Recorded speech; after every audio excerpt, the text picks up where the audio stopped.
আসসালামু আলাইকুম বন্ধুরা, আশা করি আপনারা সকলেই ভালো আছেন। তো বন্ধুরা, আজকে আমরা এই ভিডিওর মাঝে জানতে পারবো আল্লাহর একজন ফেরেশতা ও একজন ওলির সত্য ইসলামিক কাহিনী।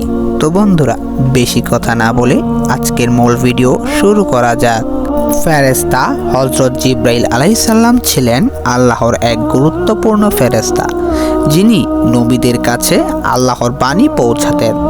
তিনি হযরত মুহাম্মদ সাল্লাল্লাহু আলাইহি সাল্লামের কাছে কুরআনের আয়াতগুলি নিয়ে এসেছিলেন এবং অন্যান্য নবীদের সঙ্গেও আল্লাহর নির্দেশনা পৌঁছাতেন।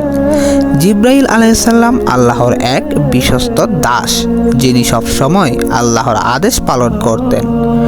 আলী রাদিয়াল্লাহু তাআলা আনহু হযরত মুহাম্মদ সাল্লাল্লাহু আলাইহি সাল্লামের চাচাতো ভাই এবং গর্ভজাত ভাই ছিলেন। তিনি ইসলামের ইতিহাসে একজন মহৎ সাহাবী, যিনি মহান সাহসিকতা, ঈমান এবং ন্যায়পরায়ণতার জন্য পরিচিত।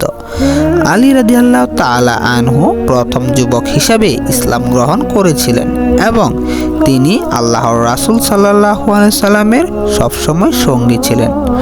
আলী রাদিয়াল্লাহু তাআলা আনহু এর মধ্যে ছিলেন বিশেষ ক্ষমতা ও সততা, এবং তার জীবন সংগ্রাম ও সাহসী নেতৃত্বে মুসলিমদের জন্য অনুপ্রেরণা হয়েছে।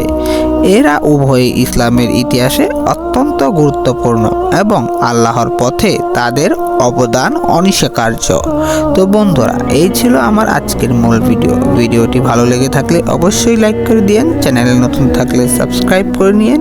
আজকের মতো এখানেই বিদায় নিচ্ছি। আল্লাহ হাফেজ।